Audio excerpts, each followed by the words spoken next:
le lever du grand luminaire. Il symbolise l'aube de la Terre et entraîne notre esprit au-delà des limites temporelles, devant ce décor grandiose et sauvage du creux du vent.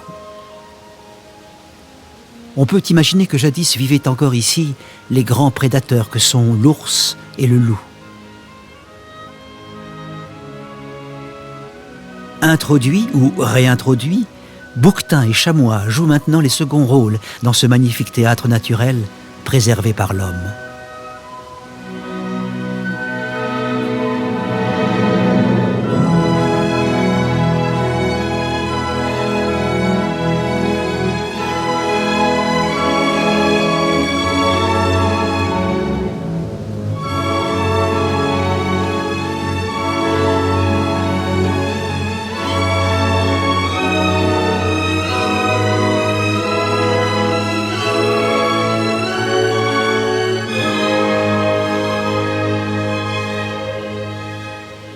Ambiance sereine et bucolique dans les contre-jours des matins de l'été.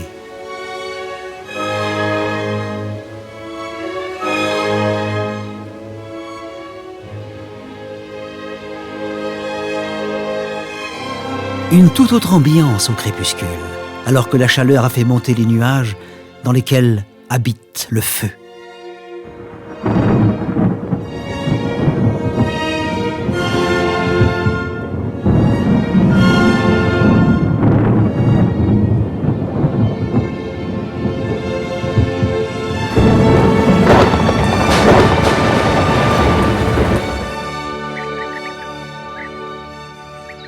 Entre Jura et Alpes, la plaine. Une plaine si pleine de tant de choses à découvrir encore. Pleine des espoirs de ceux qui ont choisi de protéger nos valeurs. De protéger tous ces îlots d'accueil, où même les guêpiers trouvent hospitalité.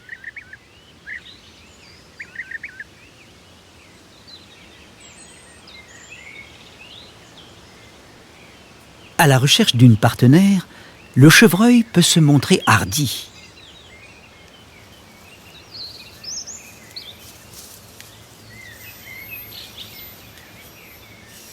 Heureusement, dans les Alpes, les espaces sauvages occupent une grande part du territoire. On peut y voir avec bonheur des troupeaux de cerfs. La tribu féminine, très hiérarchisée, où les plus anciennes conduisent les groupes, sont accompagnées de faons et quelques jeunes mâles.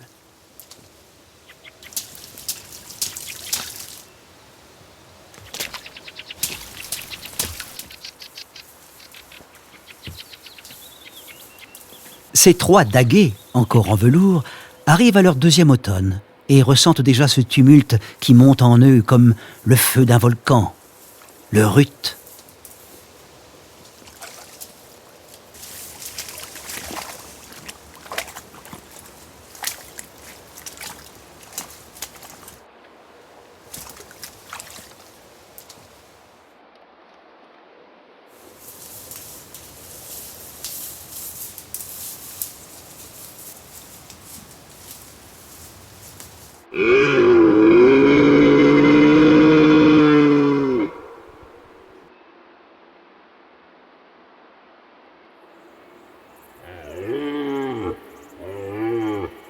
Mi-septembre.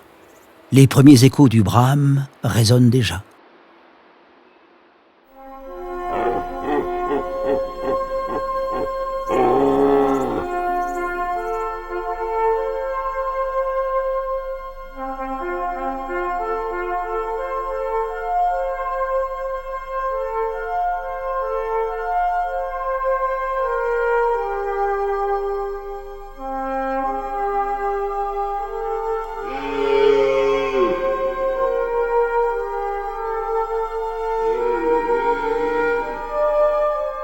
Octobre. Les grandes forêts de mélèzes ont passé du vert à l'orange.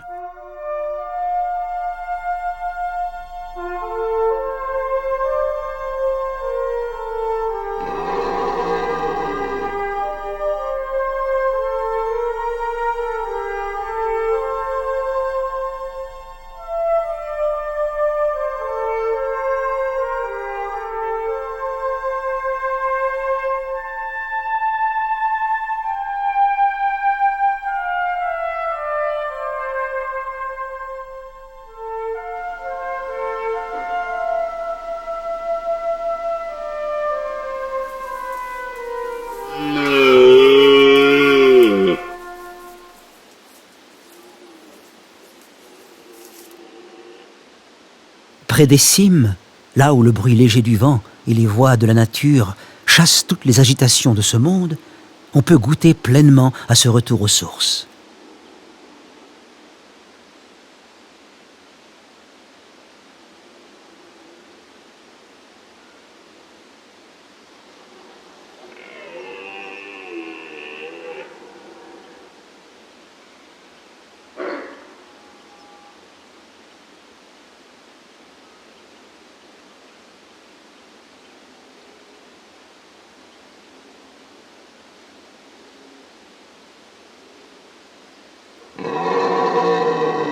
Tout à coup, un rère puissant déchire l'air et traverse les futaies.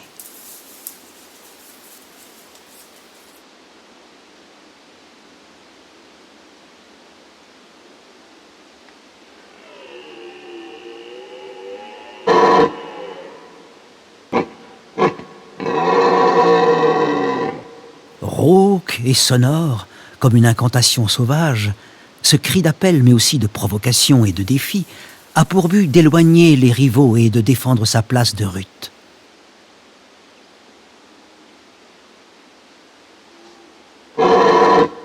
Le cerf brame pour signaler sa présence aux biches toujours un peu craintives au début de leurs périodes amoureuses.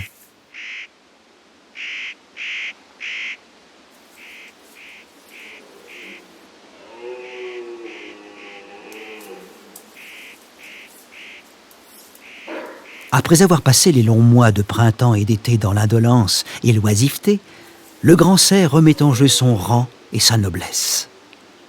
Il a la prestance d'un roi et la vaillance d'un chevalier de légende, coiffé d'une impressionnante ramure.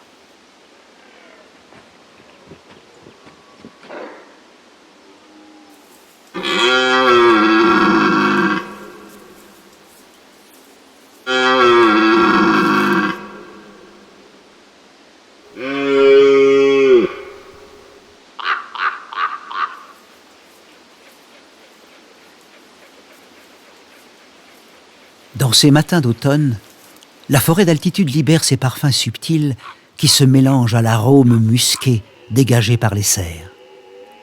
Sur les laissés de leurs compagnes, le cerf y déchiffre le message olfactif de leurs dispositions amoureuses. Les accouplements n'ont en fait que peu ou pas de témoins et bien souvent, cela se passe la nuit. Attention, les dérangements trop fréquents peuvent sensiblement compromettre cette période cruciale.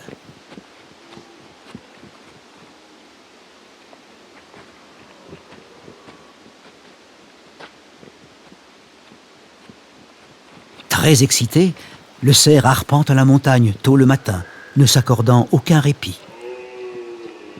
Oubliant toute fatigue, il ne s'arrête que pour toiser un rival ou pour lancer un mugissement hargneux ou langoureux. Le rut, comme un brasier, le galvanise au point qu'il peut faucher un arbrisseau à grands coups d'andouillet.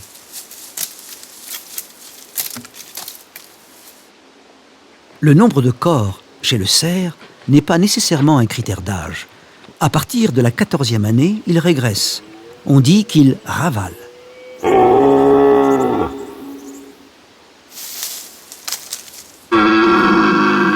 C'est le cas pour ce mâle.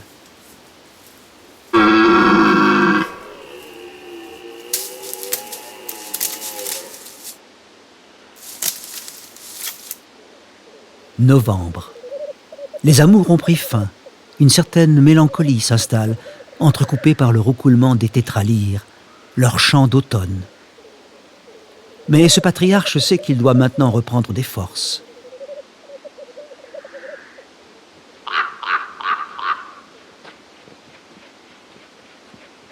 Un dernier regard sur les belles qui s'en vont.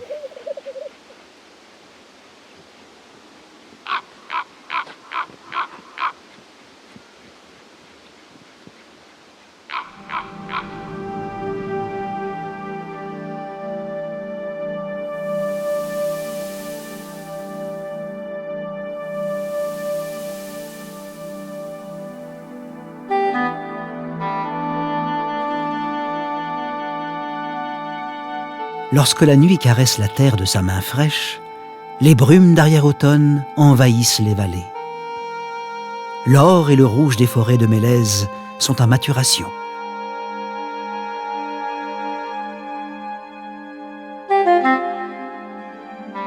Et les portes de l'hiver s'entr'ouvrent déjà au contour des cimes.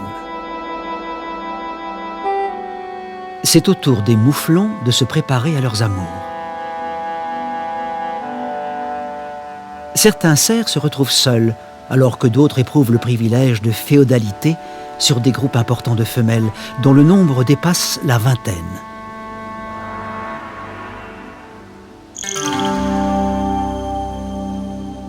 Le déclin des jours permet aux sorbiers de flamboyer avant que le vent n'emporte son feuillage dans l'oubli.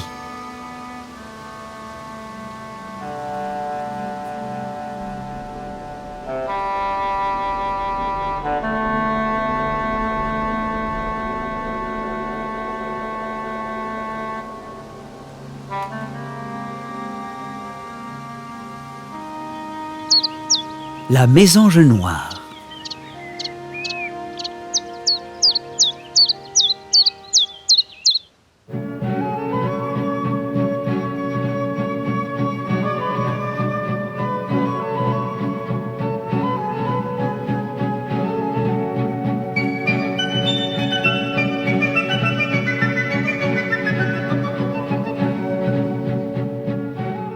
D'origine sarde ou corse, le mouflon réintroduit en France s'acclimate fort bien dans nos montagnes. La rivalité entre mâles n'est pas farouche, au point de défier en combat chaque concurrent. C'est très souvent un coup de sabot qu'ils affichent leur supériorité.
Puissant et magnifique, c'est avec beaucoup de fierté et une certaine noblesse qu'il arbore sa toison tricolore.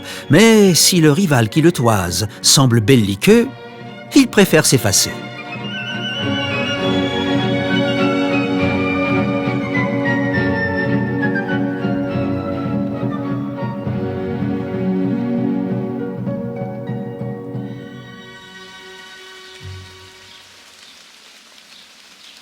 Le temps qui se met à la pluie déroule une fresque plus dramatique, où s'harmonisent le sauvage et le beau.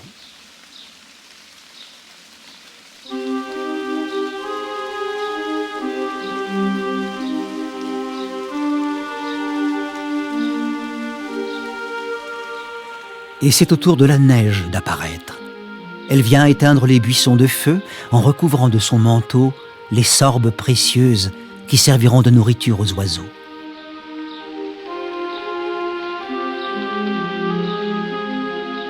Aucune tristesse dans ces tableaux. Seulement quelques coups de pinceau plus hardis et volontaires qui leur apportent une plus grande rigueur.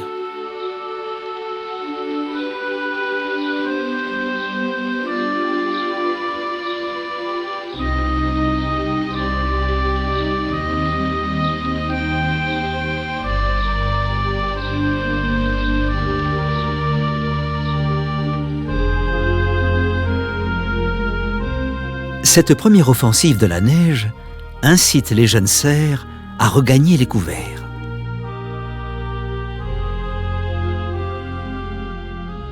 Tandis que le grand 12, non encore assouvi, prend cette offensive comme un défi.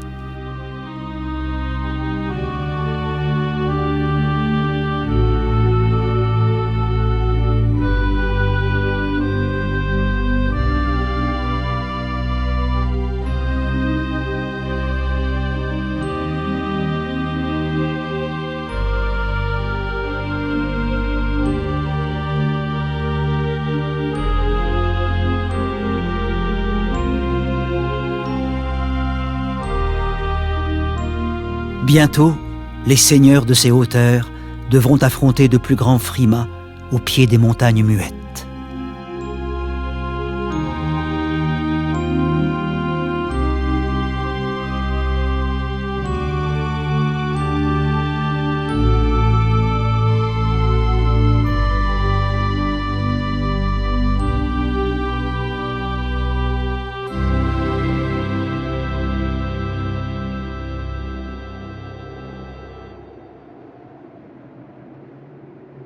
Dans le silence, la dent blanche s'est parée de rose.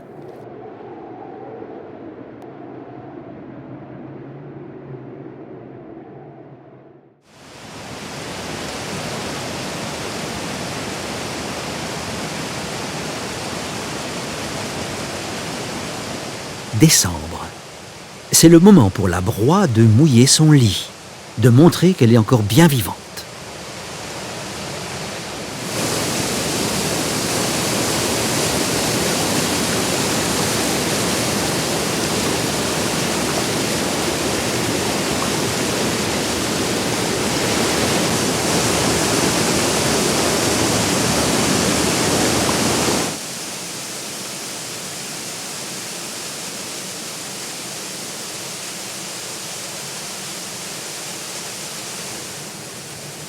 Pourtant, une force invisible va retenir son flux jusqu'à le solidifier.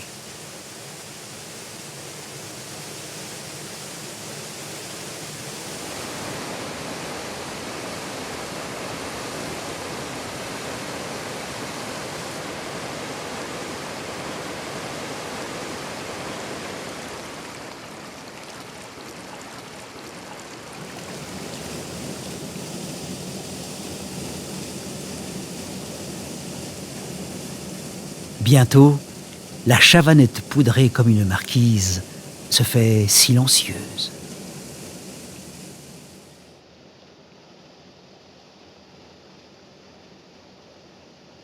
C'est comme si tout s'était arrêté et figé en stalactites cristallines.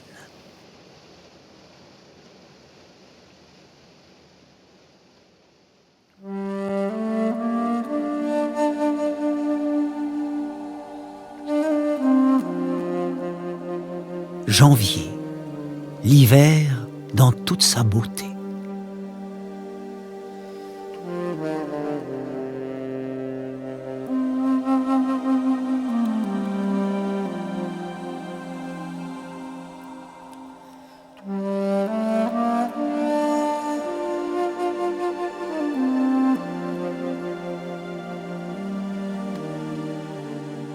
Les prairies de l'été ont troqué leurs multiples couleurs en une seule, pure et nacrée. Les fleurs sont de givre et leurs pétales de cristaux s'envolent en fines paillettes.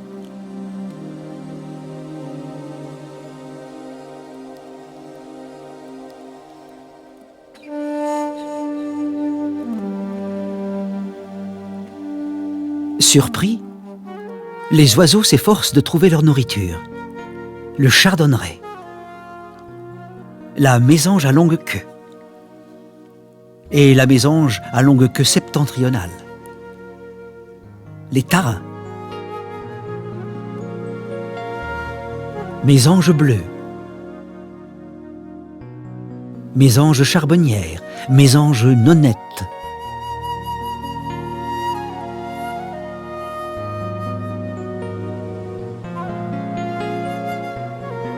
pinson des arbres,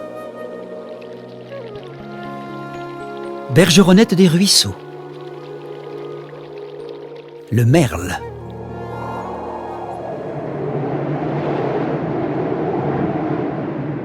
semblable à la houle sur la mer, la poudreuse est chassée en zigzag par le vent du nord qui brusquement se déchaîne.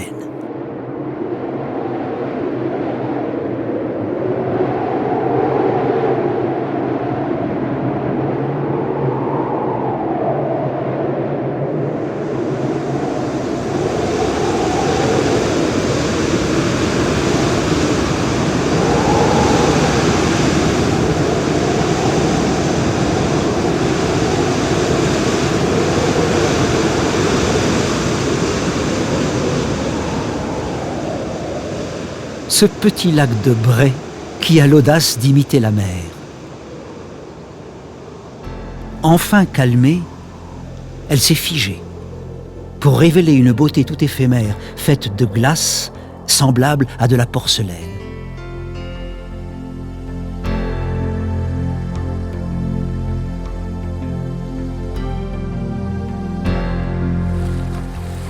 Un froid de canard recouvre également les pierres qui font office de brises vagues sur les bords du Léman. Un froid qui n'empêche cependant pas les filigules morillons et autres milouins de somnoler, bercés par les vagues.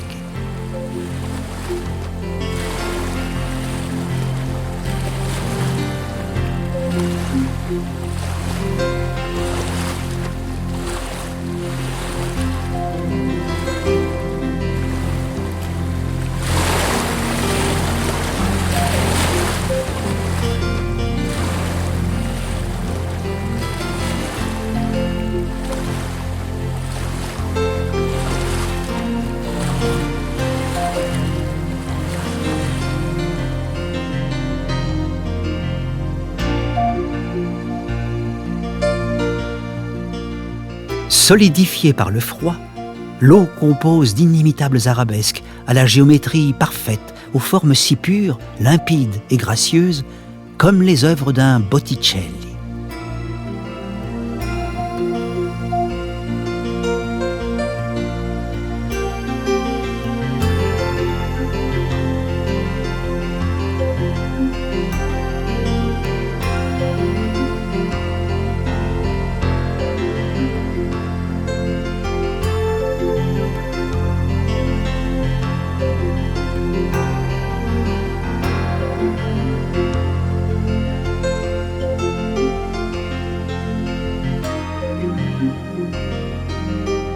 À travers la glace, on peut voir l'eau étinceler et lancer des flammes, laissant aussi apparaître les formes les plus fantomatiques.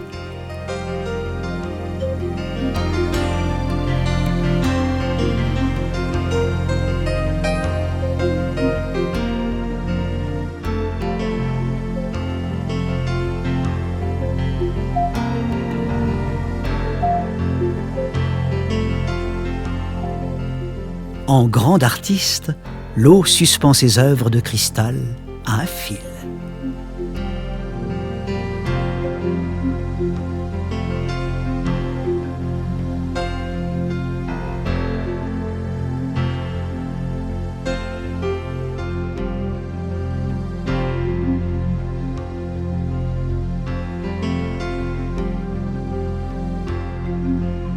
Elle accroche ses harpes de verre aux voûtes façonnées par le temps.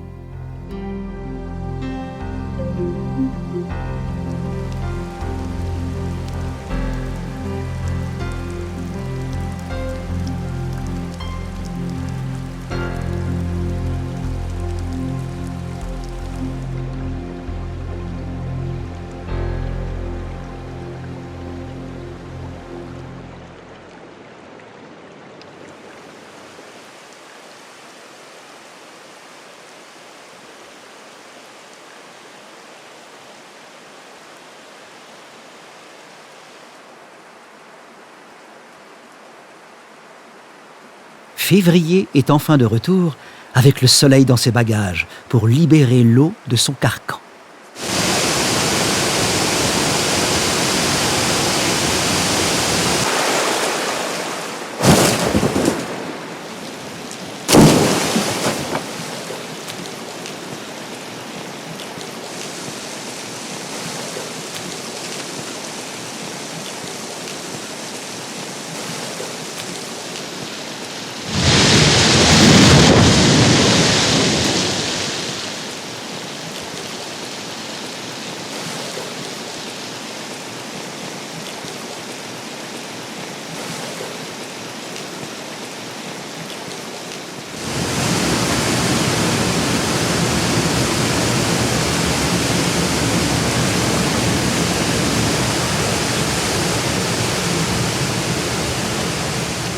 La Chavanette retrouve vie. Naissance au cœur de la neige.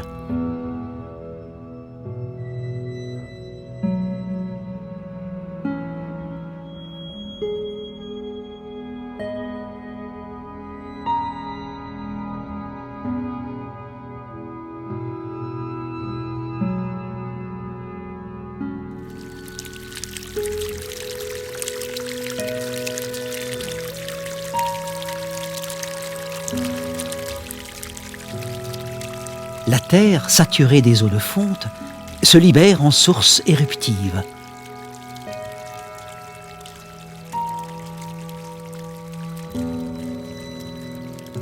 La mangrove s'illumine et frémit comme une jeune vierge sous les caresses de son amant, le souffle du renouveau.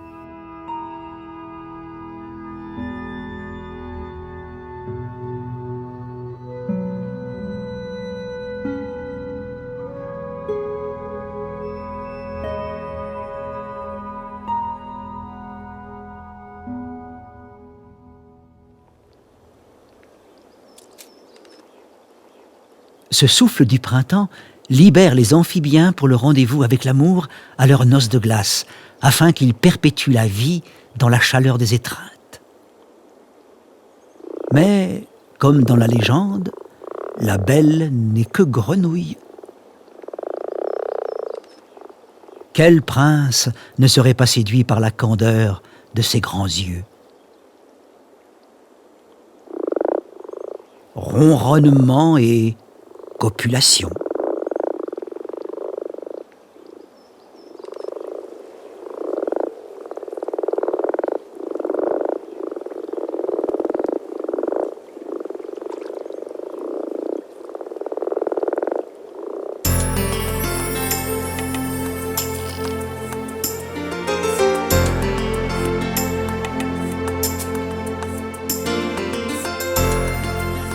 D'un coup de baguette, la fée transforme les dernières neiges en étoiles que les ondines emporteront jusqu'au grand lac, où les eaux rejoignent le ciel.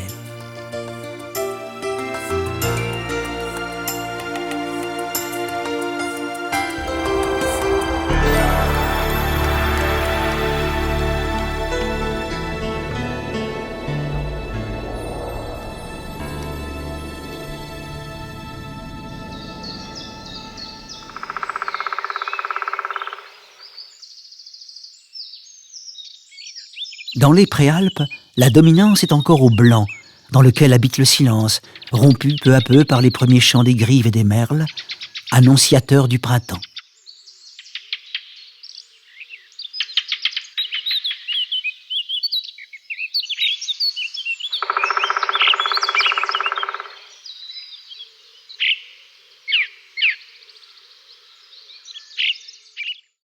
Mi-mars déjà. La partition musicale de la nature fait entendre les notes d'un nouvel instrument, celle du roucoulement des tétralyres.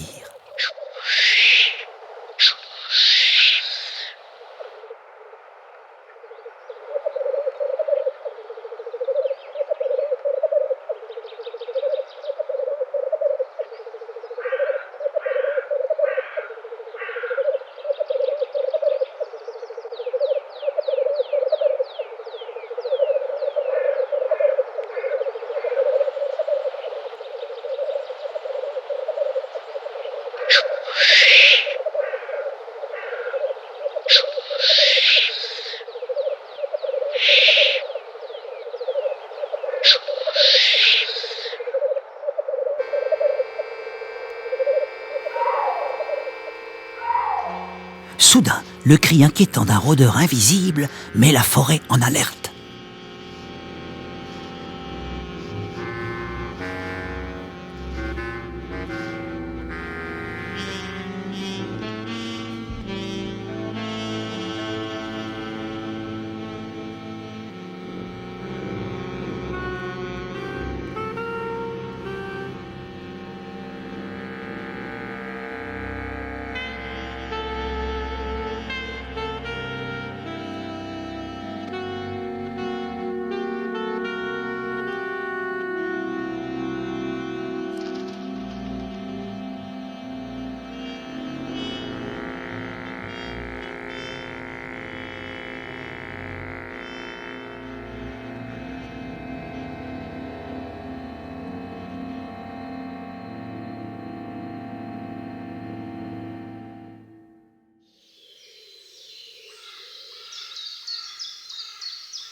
Les premiers crocus, une friandise très prisée par les chamois.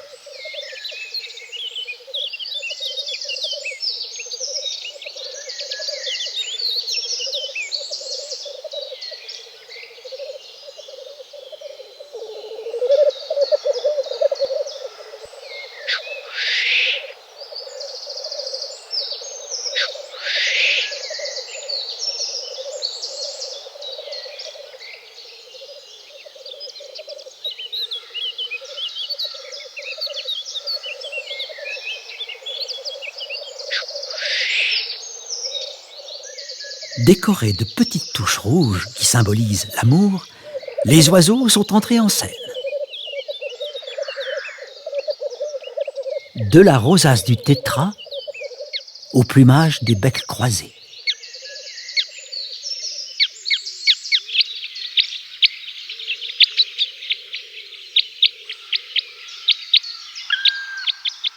Sans oublier le plastron du bouvreuil.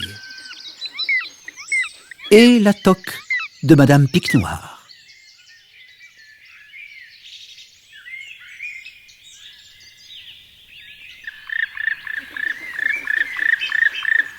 Monsieur son époux.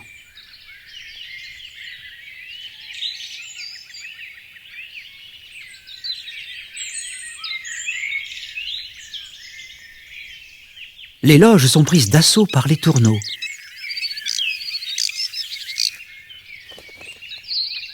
La citelle.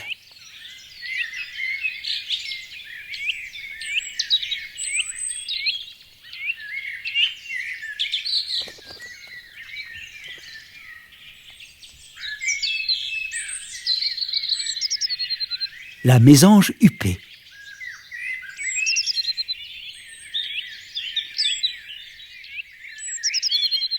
La citelle essaie de squatter la cavité qu'une mésange bleue s'est déjà appropriée.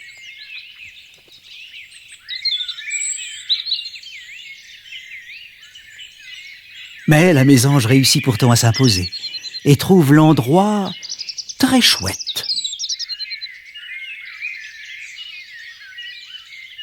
Si la loge est trop grande, la citelle en maçonne l'entrée pour la rendre à sa taille et ainsi se mettre à l'abri des envahisseurs.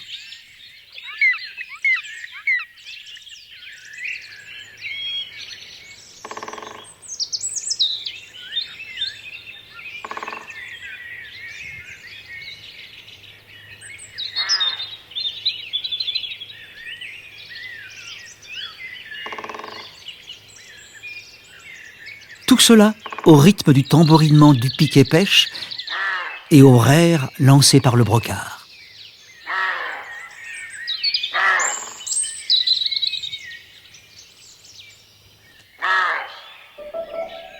Tout à coup, un gracieux petit animal se dresse.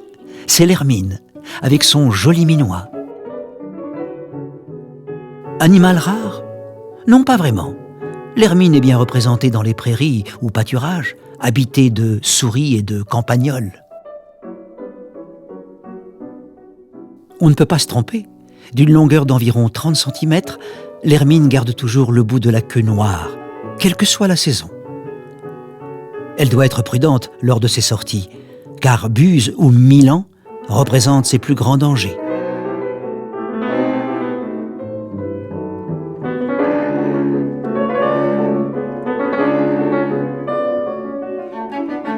Le Milan royal.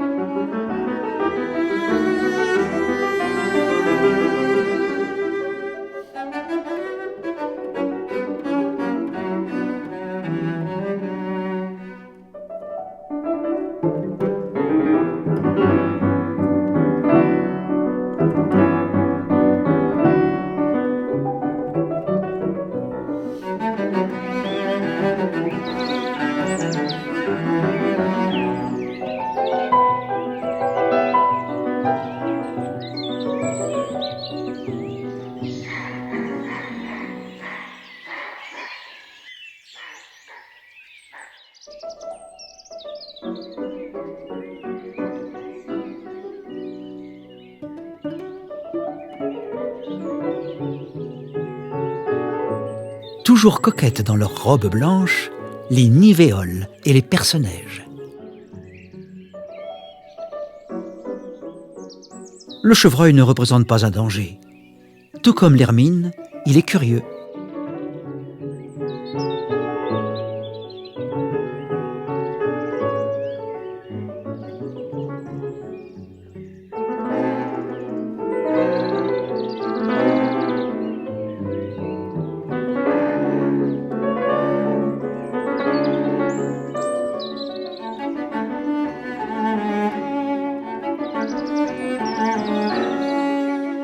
En l'espace de 3 semaines, l'hermine change de couleur. Son ventre reste blanc-beige et le dos devient couleur cannelle. La toute première rencontre du cinéaste avec un campagnol noir.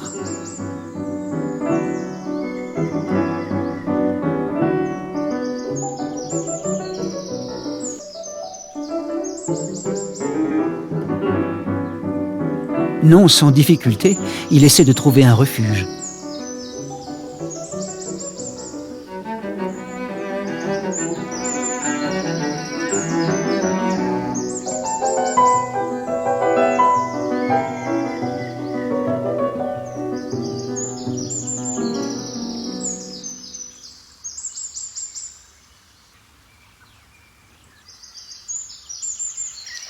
La bergeronnette grise.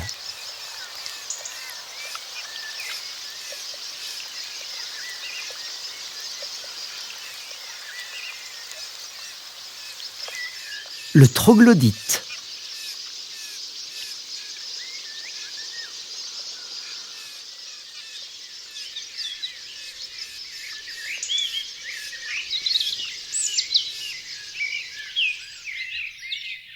Il est important d'épargner les vieux hêtres où les pics ont laissé des loges très prisées par les chouettes hulottes.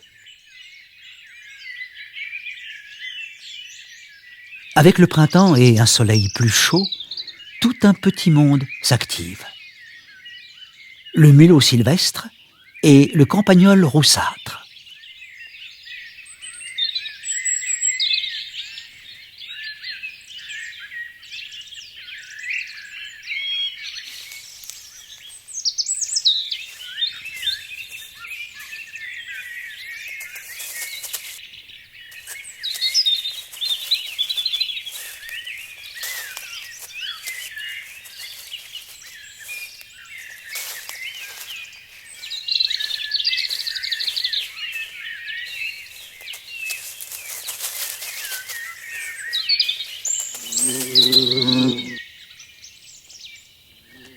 Sur la pervenche, le bourdon. Puis le bombille.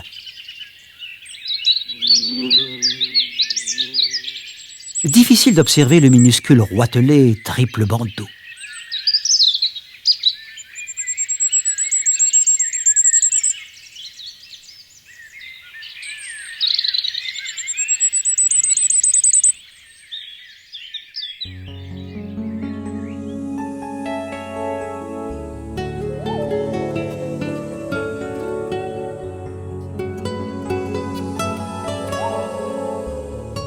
Les jours grandissent et promettent de belles soirées dans une ambiance nimbée de roses.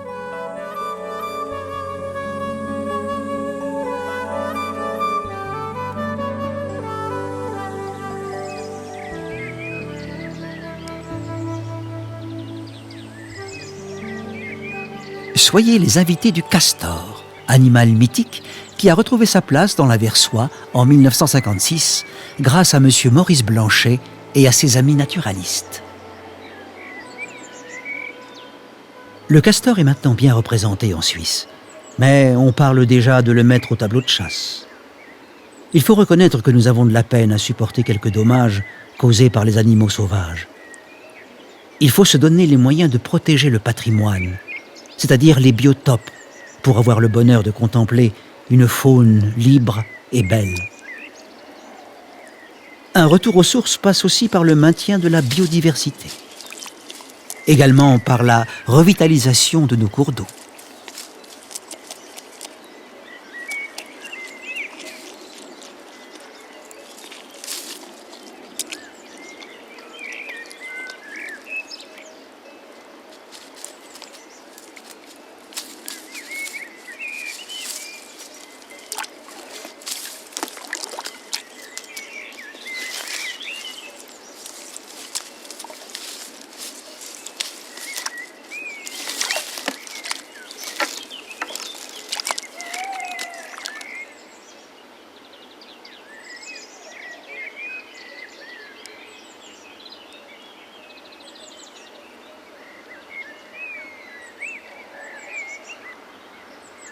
les jeunes hulottent.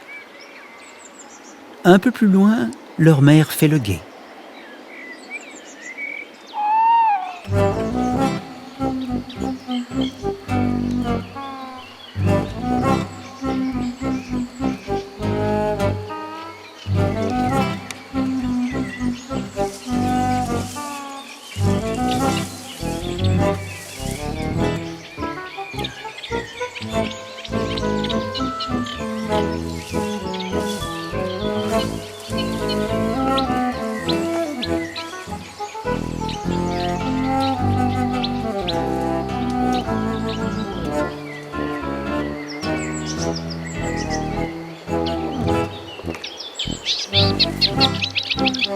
La rousserolle.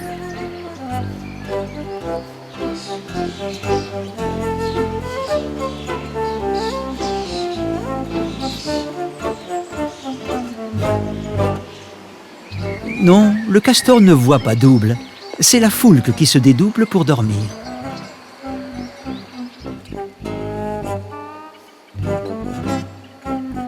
Avant de revenir à son garde-manger, le castor s'assure toujours que tout est tranquille.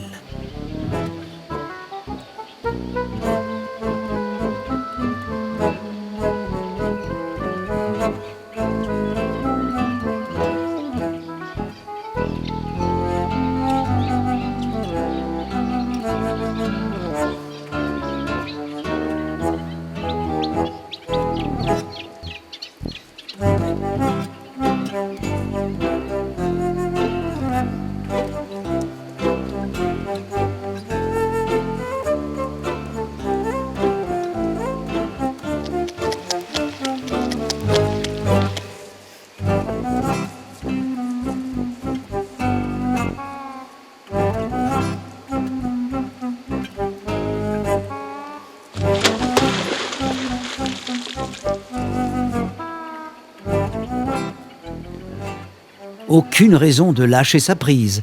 La nuit lui appartient et il a rendez-vous avec la lune.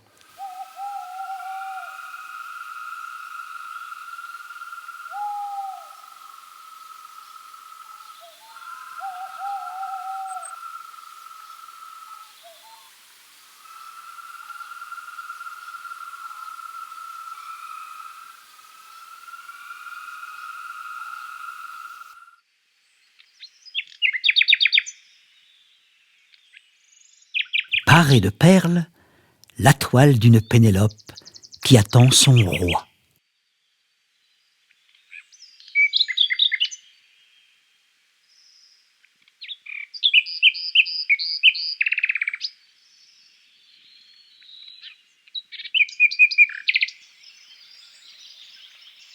Puissent les pères tisser la toile d'un monde harmonieux.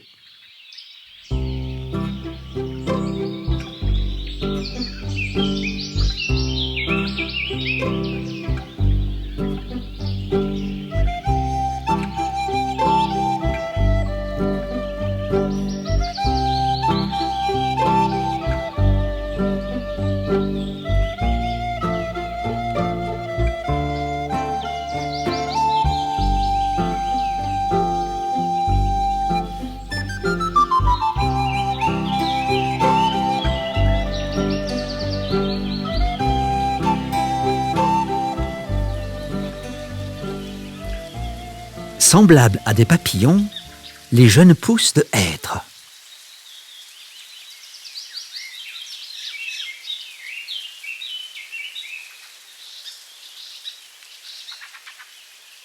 Ce monde à part qu'est la forêt réserve toujours de magnifiques surprises. La pluie a fait sortir les morilles. Les forêts naturelles maintiennent la diversité des végétaux et également de l'avifaune et de la faune.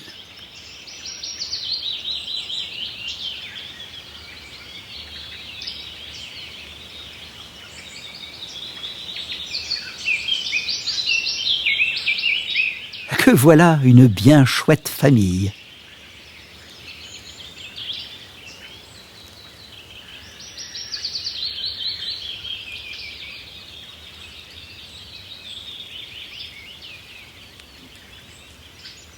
Le faon du chevreuil.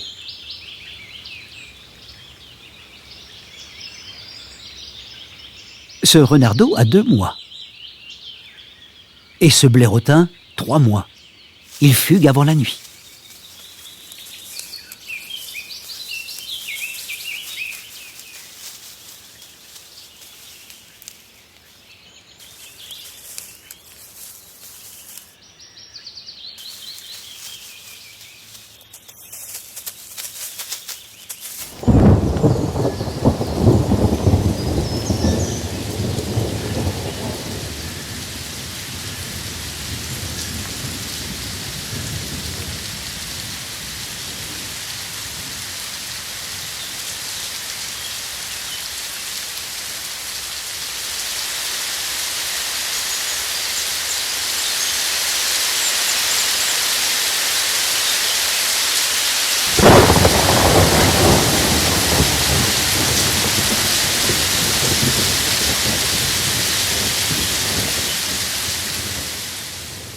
La pluie a tôt fait de s'effacer devant le roi soleil.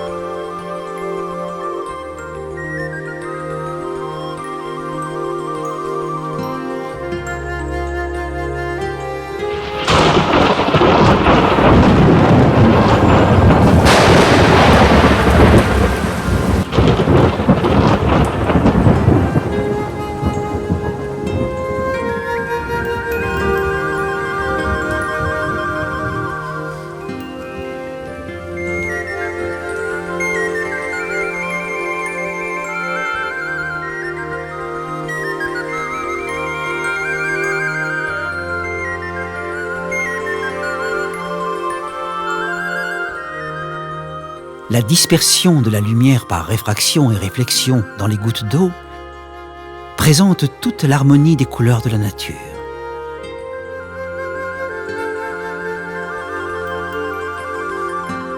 Et c'est déjà l'automne. Les beautés temporelles sont là pour aiguiser le moindre regard. Sous les étoiles de la nuit, la prairie a pris son premier coup de froid.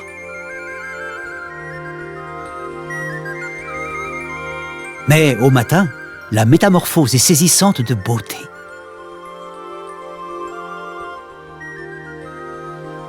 Le givre se transforme en perle. Perle que la nature rajoutera au collier qui préserve sa beauté. Et si chacun de nous lui apportait sa perle pour la protéger ?